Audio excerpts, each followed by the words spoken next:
Štovani skupe, pozdravljam sve ovdje nazočne članice i članove Hrvatske akademije znanosti i umjetnosti, odnosno najviše kulturne i znanstvene institucije hrvatskog naroda, kao i sve drage goste i uzvanike. Čast mi je što vam imam priliku na ovom simpoziju izložiti temu pod naslovom Šahirani grb, simbol Hrvatske kao preziđa kršćanstva i ujedno objasniti zapravo nastanak i samu simboliku hrvatskog šahiranog grba.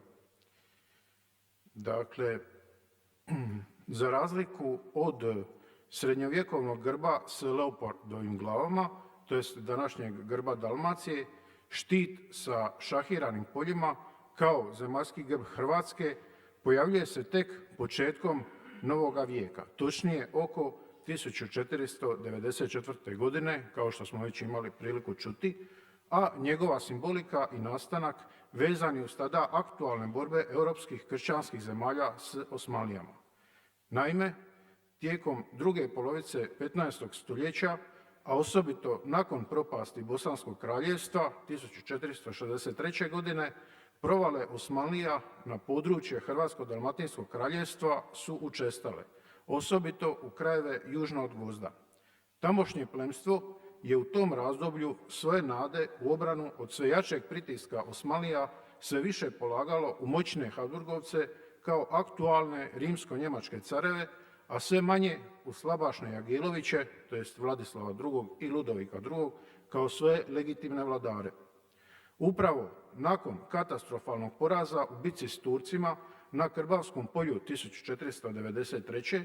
hrvatsko plemstvo južno od Gvozda budućem caru Maksimilijanu I. Habsburškom sa sabora održanom u Bihaću početkom travnja 1494. godine šalje pismo u kojem od njega očekuje pomoć i ističe svoju mukotrpnu obrambenu ulogu tvrđave u borbi protiv Osmanlija, što je izraz kojeg će hrvatski plemići od tada redovito ponavljati tražeći pomoć od zapadnih vladara. Tako se 1494. u pismima tada odaslanim papi i rimsko-njemačkom vladaru plemstvo tadašnje Hrvatske naziva, citiram, kulom, odnosno preziđem kršćanstva, ante murale Christianitatis. Na Maksimilanov odgovor nije trebalo dugo čekati. Naime, već 24. studenoga 1494. budući je car poslao pismo staležima carstva za predstojeći sabor u Wormsu u kojem ponavlja hrvatske molbe za pomoć te Hrvatsku naziva vratima i štitom, odnosno Porten und Stilt kršćanstva i njemačkih zemalja, imajući pritom u vidu vlastite nasljedne pokrajine Kransku, Štajersku i Korušku, kojima je Hrvatska doista predstavljala posljednji preostali bedem i prvu crtu obrane od Osmanlije. Tako je prikaz tvrđave, odnosno obrambenog zida, kao slikovitog simbola Hrvatske izložene neprestanim napadima Osmanlija tijekom druge polovice 15. stoljeća u kontekstu aktualne europske proto-osmanlijske borbe, dakle preziđe kršćanstva, ante murale Christianitatis, bio vjerojatno pod izravnim utjecajem Maksimilijana Habsburškog početkom posljednjeg desetljeća 15. stoljeća heraldički oblikovan u šahirana polja i to postupkom likovne redukcije i stilizacije, tako da se zidni raster likovno pretvorio u šahiranu plohu s pravilnim kvadratima. Tako je konačno formirana popularno zvano hrvatska šahovnica, koja je ujedno zapravo i pogrešan naziv grba Hrvatske. Naime, kolokvijalni pojam šahovnice u slučaju hrvatskog grba pogrešan je neprimjeren. Šahovnica predstavlja isključivo šahovsku ploču s točno određenim brojem redova. 8 redova brojčanih oznaka od 1 do 8, odnosno točno određenim brojem stupaca, 8 stupaca slovnih oznaka od A do H. Također, treba istaknuti da su ovim postupkom šahiranja uvedene i boje, točnije crvena boja, jer se srebrena, takozvana bijela, zapravo predstavlja metal, to jest srebro, koji prema pravilima žive heraldike, aktualnima tijekom 15. stoljeća, zapravo ima prednost u odnosu na boju. S druge strane, broj polja u šahiranim grbovima u odnosu na šahovnicu nije precizno zadan, odnosno može biti različit, pri čemu je najmanji broj polja 9, dakle ukoliko je riječ o 3 vodoravna reda i 3 okomita stupca. U slučaju hrvatskog grba najmanji broj polja je bio 16, dakle 4 puta 4.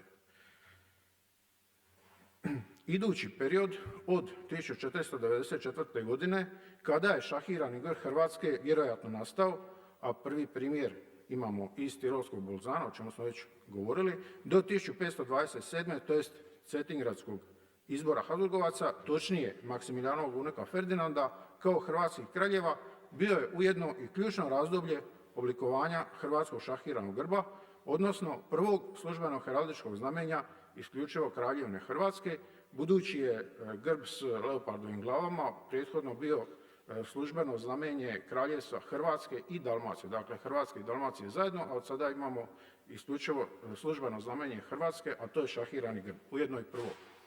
Dakle, službeno znamenje. Svi prethodni su zapravo bili neslužbeni i na neki način fiktivni.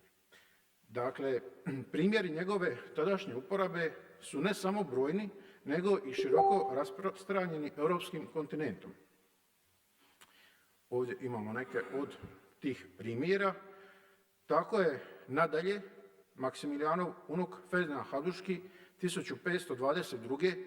na državnom saboru Svetog Rimskog carstva u Nürnbergu istaknuo kako, citiram, viteški kršćanski narod Hrvata poput štita stoji ispred Štajerske, Koruške i Kranjske te cijele Europe i zapadnog kršćanskog svijeta. Pritom je za Hrvatsku također upotrijebio izraz predziđe, odnosno Zwingermauer.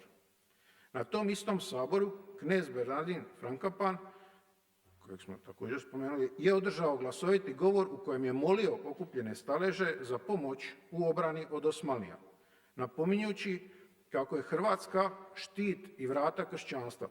Naposljetku Bernardinov sin Krsto sljedeće godine u govoru pred papom Hadrianom VI ponovio uvriježenu metaforu o Hrvatskoj kao predziđu i dverima kršćanstva.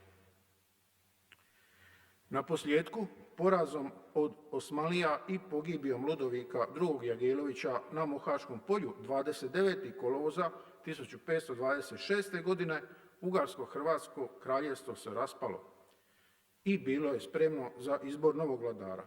Pritom je nadvojvoda Ferdinand Habsburški učinio sve da ga Hrvatski sabor doista izabere za kralja.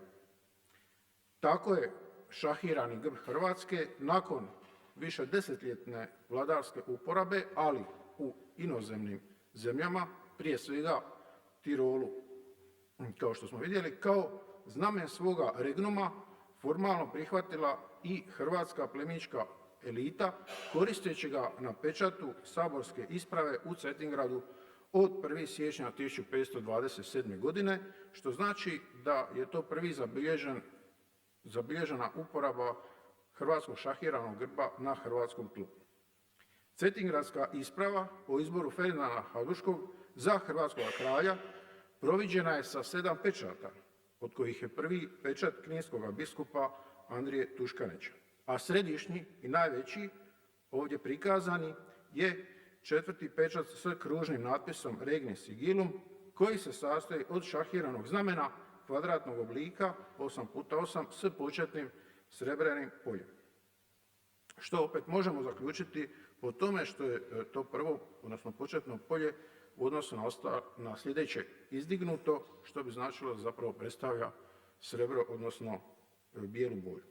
Činjenica da se taj pečat nije rabio u ovjeravanju kasnijih saborskih dokumenata, a niti se uopće koristio u službene svrhe, govori u prilog tezi da ga je za tu priliku dao izraditi i preko svojih legata hrvatskom plemstvu poslati Maksimilijanov unuk i nasljednik, austrijski nadvojvoda i netom izabrani češki kralj Ferdinand I.